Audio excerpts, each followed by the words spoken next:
Querido, hoje quero trazer uma palavra para o seu coração. Deus tem falado conosco muito, cada um de uma forma diferente. Nós temos vivido um tempo assim muito diferente em nossa nação, não apenas no Brasil, aqui no nosso, também aqui apenas no Pará, em Belém, mas em todo o globo. Nós temos vivido tantas coisas experimentando algo que você nunca experimentou. Eu nunca tinha experimentado. Mas sabe de uma coisa? Tem um texto da palavra de Deus que diz assim para a gente, e eu quero trazer essa reflexão nessa noite. Está lá em Eclesiastes. Eclesiastes foi escrito por Salomão, é um conselho, ele vem dando vários conselhos. E dentre esses conselhos ele diz: melhor é o fim das coisas que o princípio delas. Melhor é ser paciente de espírito do que ser altivo de espírito. E eu trouxe também na linguagem de hoje, para a gente refletir um pouquinho, facilitar o entendimento, diz assim: o fim de uma coisa vale mais do que o seu começo. A pessoa paciente é melhor do que a orgulhosa. Sabe, querido, nós entendemos que essa crise ela vai passar. Essa crise, esse momento que a gente está vivendo, ele vai passar. Nós cremos nisso, nós cremos no poder de Deus, nós cremos, nós vamos vencer essa tempestade. Mas sabe, a gente tem observado nesse tempo, né, que muitos de nós vamos precisar recomeçar. Muitos de nós vamos precisar ressignificar valores que nós temos, definir novas prioridades.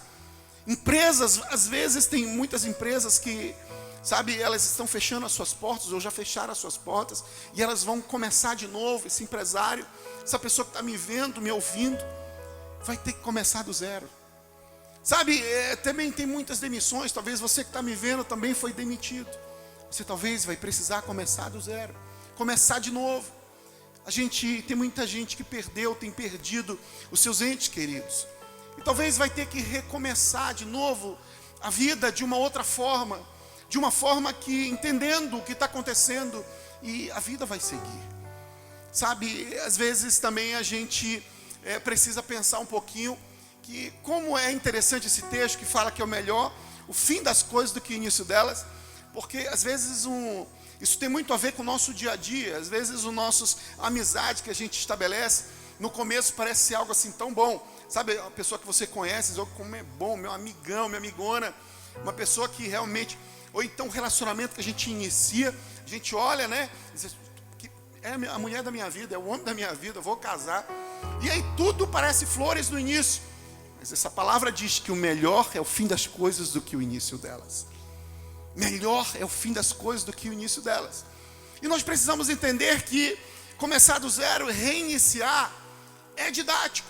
Sabe, talvez a gente começa nesse contexto do que a gente está vivendo, a olhar para dentro de nós e ver quais são as prioridades que a gente deixou de fazer quando tínhamos essa liberdade de visitar os nossos pais, por exemplo. Eu mesmo fiquei pensando, eu poderia ter visitado mais a minha mãe, poderia ter visitado mais a minha família. E eu não pude, porque tinha muitas coisas a serem feitas. E talvez você seja essa pessoa que está me vendo e dizendo, poxa, eu queria tanto abraçar. Mas sabe, você teve tempo para fazer isso. E de alguma forma, hoje você não pode, mas vai poder. Mas não adianta só passar por esse momento sem pensar, sem entender, sem discernir esse tempo que nós estamos vivendo. É muito importante que a gente, a Bíblia, nós precisamos entender isso. Deus, ele não está pausado. Em nenhum momento a Bíblia coloca como Deus que faz uma pausa. Deus está vendo e está contemplando hoje como está a humanidade, como está o seu coração. E talvez o tempo que você está passando, o tempo desse deserto é um tempo, ele está diretamente proporcional à forma da gente reagir a ele. Talvez é algo que nós como igreja precisamos entender.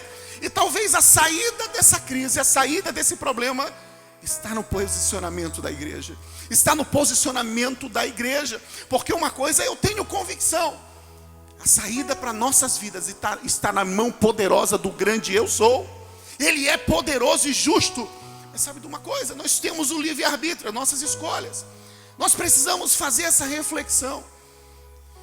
Talvez a gente vai passar por esse momento, muitos de nós vamos passar por esse momento e não vamos aprender nada, vamos apenas estar aí num tempo de férias, achando que, sabe, é só ali, está ali, curtindo o tempo na televisão, nas redes sociais, talvez mais audiência para a rede social, mais tempo gasto com a rede social, mas o Senhor hoje marcou um encontro contigo para dizer que nós como igreja, precisamos nos humilhar diante da sua poderosa mão. Ele quer responder as nossas perguntas. O Senhor tem resposta para a sua alma. Sabe, nós precisamos definir prioridades. E a primeira, algo que nós precisamos nos reposicionar é buscar ao Senhor. Talvez, sabe, como igreja, é muito interessante porque às vezes a gente ouve as pessoas, né, tem os desigrejados. E os desigrejados, eles assistem palavras e buscam palavras pela internet. E isso é bom, não tem problema algum. A grande questão é que muitas das vezes eu mesmo vou selecionando aquilo que eu quero ouvir. Eu mesmo, se eu estou de repente precisando de algo de cura, eu vou procurar lá a ministração sobre cura. E aí aquela palavra vai falar ao meu coração, de repente eu não gostei daquela, eu mudo para outra. De repente o meu coração está precisando ouvir sobre relacionamento, eu coloco na internet relacionamento, aí ministração, e você começa a ser alimentado. E de repente você acha, eu estou angustiado, vai coloca lá a ministração sobre angústia, e você encontra, e você começa a ser ministrado. E sabe de uma coisa, sabe qual é o problema disso? É porque o que muda a nossa vida não é ouvir aquilo que a gente quer, mas é ouvir aquilo que a gente precisa. É ouvir aquilo que a gente precisa. É ouvir a voz de um pastor. É ser direcionado pelo Senhor. E a palavra, ela vem e confronta. A gente, mesmo nesse tempo de transmissão online, sabe, eu quero te dizer, assista o culto da sua igreja. Assista o culto da sua igreja, porque o seu pastor, ele vai cuidar de você. Ele vai trazer palavra de confronto também. Ele vai te trazer palavras de ânimo, de trazer ânimo ao seu coração. O Senhor tem feito em nós, depois quer fazer através de nós. Ele tem animado a nossa alma, animado o nosso coração. A gente sabe que essa luta vai passar. Isso vai passar em nome de Jesus. Mas nós não podemos sair dessa situação sem aprender. Da mesma forma que a gente entrou. Não, essa crise vai passar. Mas sabe de uma coisa? Nós não podemos deixar de entender. Muita gente vai precisar recomeçar. Muita gente vai precisar, muitas das vezes, começar do zero. E como eu estava falando, começar do zero é didático. Quero trazer uma história. Está lá em livro de Gênesis, capítulo 37. Uma história conhecida de um homem chamado José. José, ele era o querido da sua casa. O seu pai Jacó, ele era ali o querido Deus. Ele era alguém que tocava o coração de Jacó. A Bíblia diz que ele contava as coisas que os outros irmãos aprontavam. Ele ia lá e contava para o pai gostava dele, o pai fez uma túnica para ele. O pai, de fato que, na Bíblia diz que Jacó, ele amava José, mais do que aos outros. E os outros irmãos começaram a ficar com ciúme. Você conhece essa história? Talvez você está aí olhando para o pessoal que está do teu lado, teu irmão, tua família, dizendo, você é o queridinho da mamãe, né? Você é o queridinho do papai. Sabe, aqui nesse texto, José, ele era o queridinho do pai. E José, a Bíblia fala, esse texto diz que José, ele foi vendido pelos irmãos. E ele, nesse momento, ele perdeu tudo. Porque na casa do seu pai, ele tinha prioridades, ele tinha regalias, ele tinha a proteção do seu pai. E de repente, os seus irmãos, depois que José ter contado aquele sonho, José contou o sonho dele. E os irmãos chateados resolveram vender. E José, naquele momento, ele perdeu todo aquele apoio do pai. As regalias que ele tinha na sua casa, ele perdeu tudo. E ele precisou começar do zero. E é interessante que esse texto mostra a história de José. Ele diz que José, ele foi vendido para os ismaelitas. E os ismaelitas venderam José para um oficial, capitão da guarda do palácio, chamado Potifar. E é interessante que aí começou a vida de José a ser refeita. Porque dentro da casa de Potifar, a casa era abençoada. Deus estava com José e José começou a prosperar. E aquela casa, e aquele homem começou a gostar de José. E José respeitava aquele homem. E a gente sabe que a história conta que a mulher esse oficial, do Potifar, ela se engraçou por José. E ela queria dormir com José. Ela queria ter um caso com José. Mas José era um homem que temia a Deus. E José, diante daquilo, ele temia a Deus. E quem teme a Deus, ama o próximo, respeita o próximo, cumpre as suas obrigações. E José, ele não quis, ele fugiu da aparência do mal. Ele correu daquela mulher. E aquela mulher levantou um falso testemunho contra José. E a Bíblia conta que ele foi preso. E mais uma vez José perdeu tudo de novo. Perdeu tudo de novo. As regalias talvez que ele já começou a ter dentro da casa de Potifar. Porque Potifar disse a ele: olha, você pode ter tudo, só não pode tocar na minha mulher. E de fato, justamente aquilo que ele não podia tocar foi aquilo que o levou para a cadeia. Apesar dele ter se mantido fiel a Deus e fiel ao seu patrão, ao seu senhor naquele caso. Sabe? E a história conta que ele foi preso. E José, quando estava preso, prisão, ele mais uma vez perdeu tudo. Perdeu as regalias que ele estava já vivendo na casa de Potifar. Mas sabe, a gente sabe que a história conta que José ouviu o sonho do rei, dos dois primeiros que tinham sido presos, o padeiro e o copeiro. E Deus deu a interpretação do sonho para José. E através disso, um dia o rei sonhou. E aquele copeiro, ele foi e disse para o rei: um homem que pode interpretar sonho, porque o rei tinha prometido colocar como governador, como segundo do seu reinado, aquele que interpretasse aquele sonho. E a Bíblia conta que José, ele interpretou o sonho. E sabe, num momento em que José talvez estava ali na prisão, com o sentimento de: poxa, eu vou ter que recomeçar. E ele recomeçou, do zero mais uma vez. Havia perdido tudo, a credibilidade, a casa do seu senhor. E agora Deus estava dando uma nova chance, ele estava recomeçando. E veio com a mão poderosa de Deus, através dos sonhos, do dom de interpretação de sonhos que ele deu a José.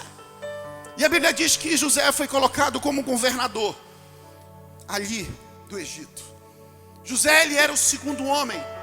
José, ele era um homem tão poderoso que apenas o rei o mandava nele. Ele estava debaixo apenas da autoridade do rei, mas ele governava, ele era o governador do Egito.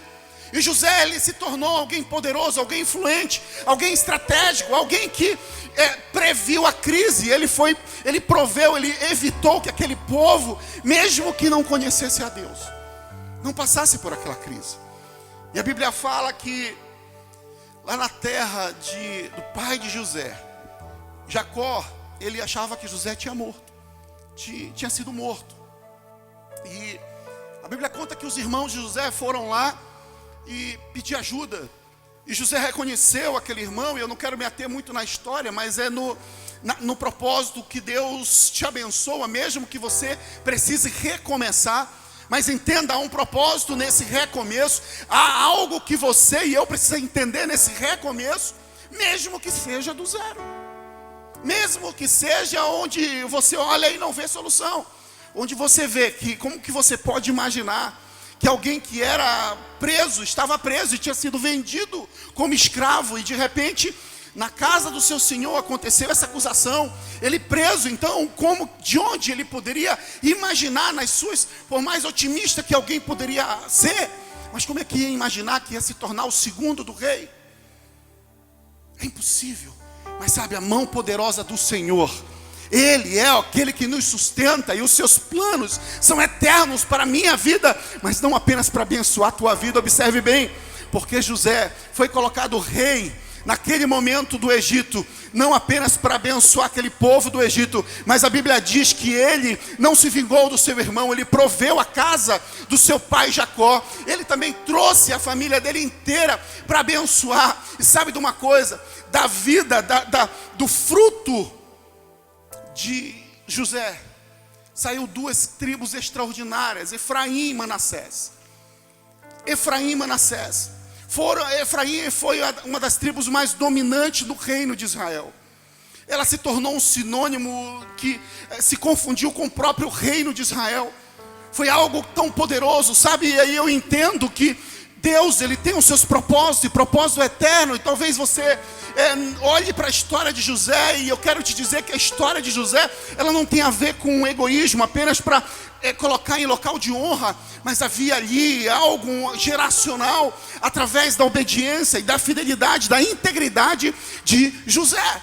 Porque José, ao ser rei, a se tornar rei, a ser colocado como rei, ele não apenas livrou aquele povo, mas ele livrou uma geração. Ele livrou uma geração. Ele foi bênção para uma geração. Ele foi bênção para uma geração. Ele livrou da fome não apenas o povo do Egito, mas ele livrou também a sua casa. E não apenas a sua casa. Sabe, da tribo de Efraim surgiu o Josué, aquele que foi o sucessor de Moisés. Sabe, da tribo de Manassés saiu Gideão, aquele que venceu com seus 300 homens.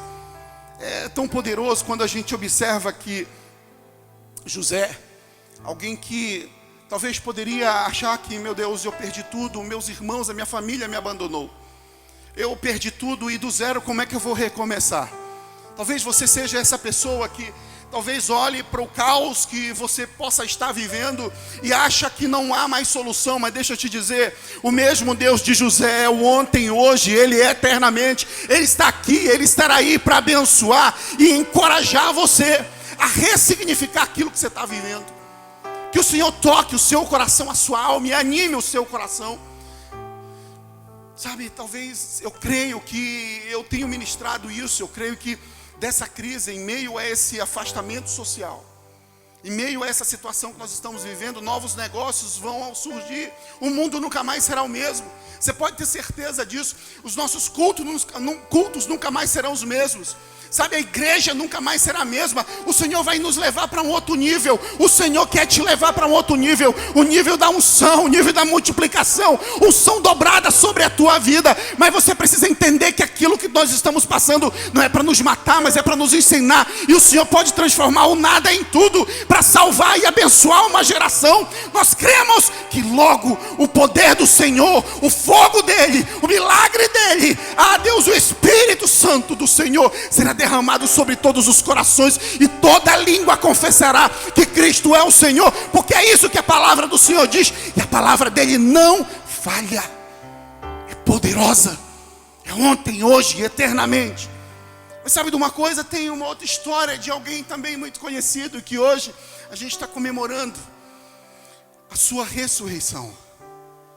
A Bíblia conta que Jesus, ele era alguém que era filho de Deus, era alguém que participou da criação. E Filipenses, que tinha adoração no céu para ele, que recebia adoração dos anjos. Filipenses 2, 4 a 11 diz assim, Filipenses capítulo 2, verso 4 a 11 diz: não atente cada um para o que é seu propriamente, mas cada qual também para o que é dos outros, de sorte que haja em vós o mesmo sentimento que houve também em Cristo Jesus, que sendo em forma de Deus, não teve por usurpação ser igual a Deus, mas esvaziou-se a si mesmo, tomando a forma de servo, fazendo-se semelhante aos homens, e achando na forma de homem, humilhou-se a si mesmo, sendo obediente até a morte, e morte de cruz. Por isso também Deus o exaltou soberanamente, e lhe deu o nome que está sobre todo nome, para que ao nome de Jesus todo joelho se dobre, que estão nos céus e na terra e debaixo da terra, e toda língua confesse que Jesus Cristo é o Senhor, para a glória de Deus o Pai. Sabe, querido, esse texto está dizendo que Jesus, ele também teve que recomeçar, porque ele estava ali no céu recebendo adoração. Ali ele era Deus, ele participou ativo da criação. Jesus, ele não foi criado, ele é eterno, assim como o Espírito Santo também. Então ele coexistia com Deus. E a Bíblia diz que ele esvaziou-se a si mesmo. Ele esvaziou a si mesmo e veio à terra e adotou uma forma de homem, para que ele entendesse sobre mim e você. Ele teve que recomeçar, e a Bíblia fala que o sacrifício de Jesus, apesar de ser completo, mas como ele era um homem, ele sofreu algo que nenhum homem poderia suportar. O Senhor, ele tinha integridade. Ele também precisou passar pelo deserto 40 dias, fazendo jejum. A Bíblia diz que ele começou seu ministério aos 30 anos. 30 anos ele ficou sendo preparado. Sabe, 30 anos ele teve que ficar sendo ensinado, aprendendo. E ele começou o seu ministério ali a partir do batismo. A partir do tempo que ele teve esse tempo ainda mais de treinamento no deserto. E ele foi tentado pelo próprio Satanás. E ele venceu a tentação. A Bíblia diz que ele foi acusado, ele foi traído, ele foi injustamente acusado. E ele também foi traído. Sabe, mas ele morreu. E ele morreu por mim e por você. Ele morreu por nós. Ele deixou a sua glória, desceu os céus, teve que recomeçar. E ele passou o que passou, para que hoje eu pudesse olhar nos teus olhos e dissesse que a morte dele, na sexta-feira da paixão, ela não foi apenas uma morte qualquer, como a gente vê de uma pessoa comum morrer.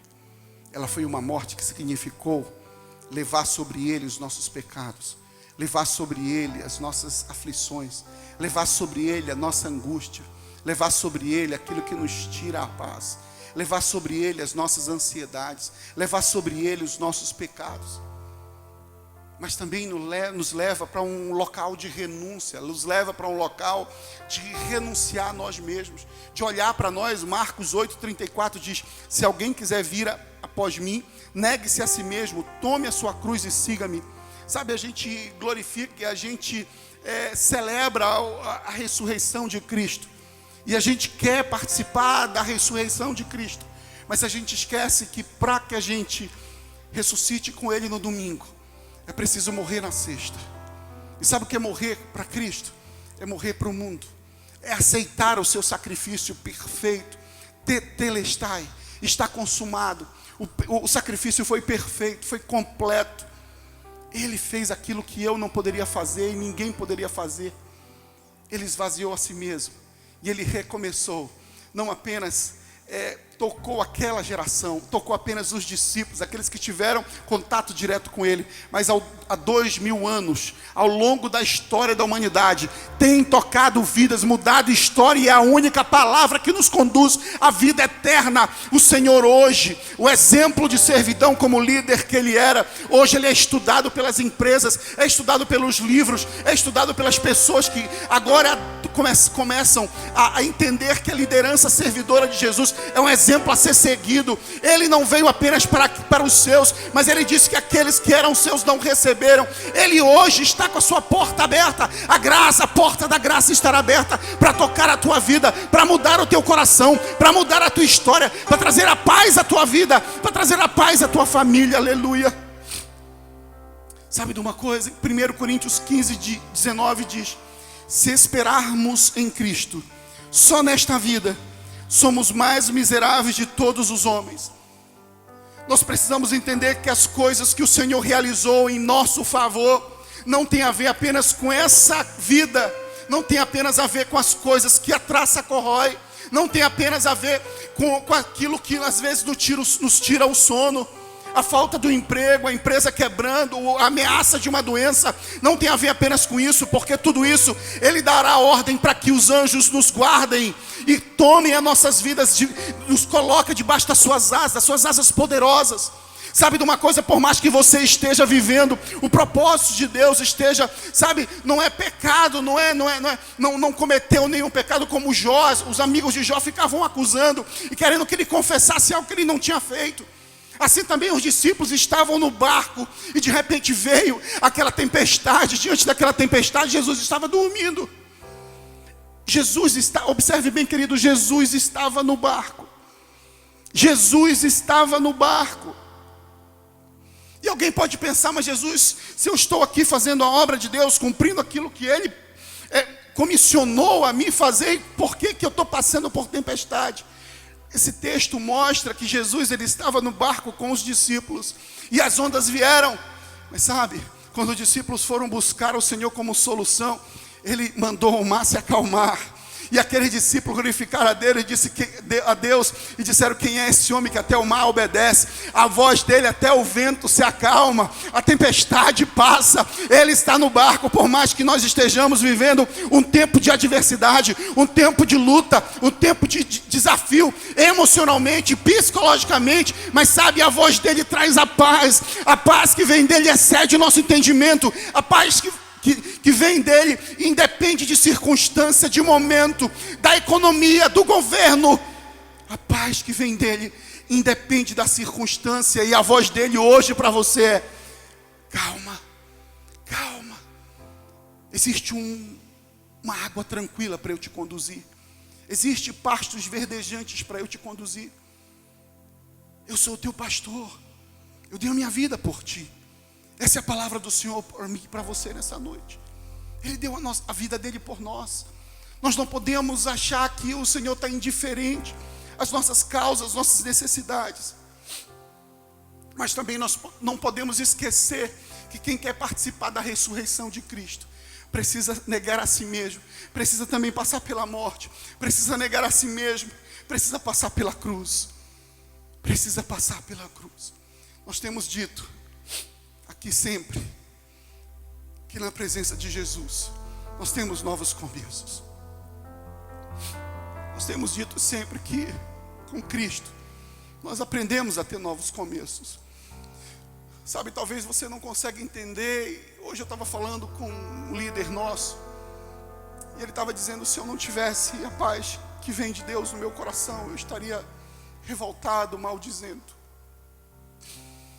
E ele disse que o cuidado, o zelo do Senhor pela vida dele o fortaleceu para passar o que ele está passando. O Senhor é contigo, filho. Você sabe com quem eu estou falando. O Senhor é com a tua família. O Senhor também conforta o teu coração. Você também sabe com quem eu estou falando. O Senhor é contigo. Nós estamos juntos como igreja. Nós amamos você, estamos orando por você. Às vezes a gente não entende as adversidades. É grande. Salmo 73 conta a história de Asaf, que ele vem reclamando, alguém que louvava e atraía a presença do Pai, ele vem reclamando e dizendo: bem certo que Deus é bom para com Israel, mas quanto a mim, os meus pés quase desviaram, quase resbalaram, porque eu contemplei a arrogância dos ímpios. Quanto a mim, na minha casa falta tudo e os ímpios prosperam, e parece que eles nem têm doença. Isso é muito pesado eu observar, eu analisar, até que eu entrei na presença do Senhor. Esse é o salmista falando, Asaf. Até que eu entrei na presença do Senhor. Sabe, talvez você não esteja entendendo o que você está vivendo. Talvez você seja esse que está com o coração angustiado, pesado. Talvez até reclamando. Talvez já usou tantas palavras. Talvez já até feriu o teu cônjuge, os teus filhos, porque os nervos estão à flor da pele. Mas Ele é a paz que excede todo entendimento. Isso tudo vai passar.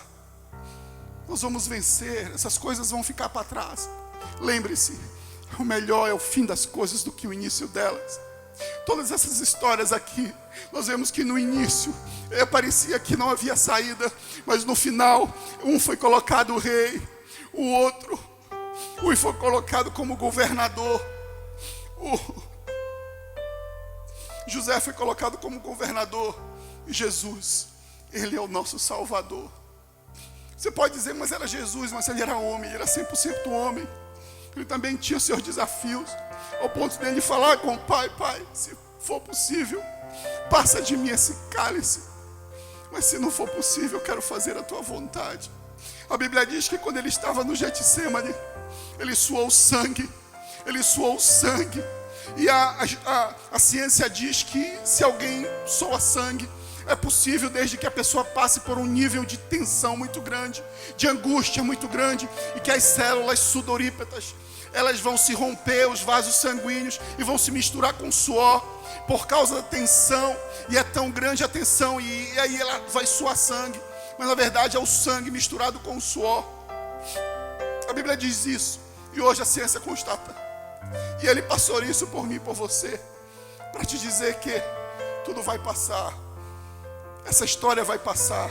Essa crise vai passar, essa epidemia vai passar, mas sabe, que você receba a unção dobrada do Espírito, que a sua casa prospere ainda mais, que você receba o milagre do Senhor, que você sinta a mão poderosa do Senhor cuidando, guardando dos seus e daquilo que é seu. Se de repente você é aquele que perdeu o emprego, sabe, não vá fazer as mesmas coisas, sair distribuindo currículo por aí. Pense, pergunte para o Senhor, pense fora da caixinha. Você que é empresário, que talvez esteja com a tua porta fechada, pense fora da caixa. Seja criativo, receba a sabedoria do Senhor, receba a sabedoria do Senhor, receba a sabedoria do Senhor, receba a sabedoria do alto, receba a sabedoria do alto. Não é o dinheiro que nos sustenta, porque o dinheiro não está conseguindo encontrar cura. A ciência não está conseguindo encontrar cura. Eu te digo, como profeta do Senhor, como autoridade do Senhor, que a solução para a sua vida, a solução para a sua empresa, a solução para os seus negócios, a solução para a sua saúde, a solução para a sua família, a solução para a sua casa está nele. Ele é a saída, Ele é a saída, e é o melhor fim das coisas do que o início dela. Nós vamos celebrar, nós vamos celebrar, nós vamos celebrar. Sabe por quê? Porque aquele que morreu, Ele também ressuscitou. Ele ao terceiro dia, Ele ressuscitou, aleluia. Ele ressuscitou, Ele não está mais morto, Ele subiu aos céus e foi preparar lugar para mim e para você. Então entenda, melhor é o fim das coisas do que o início dela. Nós vamos celebrar, nós vamos celebrar, nós vamos nos alegrar. E nesse momento, você que entende, quero chamar os músicos do Ministério de Louvor para tomar o seu lugar. Sabe, você que entende que precisa ter um novo começo com o Pai, precisa receber dele, sabe, a alegria e a paz que excede todo entendimento. Você que está aí me ouvindo, me vendo, aonde você estiver, não importa. Talvez você esteja no trabalho, na sua casa, sabe, no hospital. Talvez você esteja, não importa onde você esteja. É importante que Ele é onipresente, Ele está vendo você. E nessa noite Ele quer abraçar você, quer te receber mais uma vez. Se você quer ter um novo começo com o Pai, nesse momento eu queria que você colocasse aí nos comentários: eu quero ter um novo começo, eu quero recomeçar, eu quero começar com o Senhor. Não tem lugar melhor para começar de novo do que na presença do Senhor.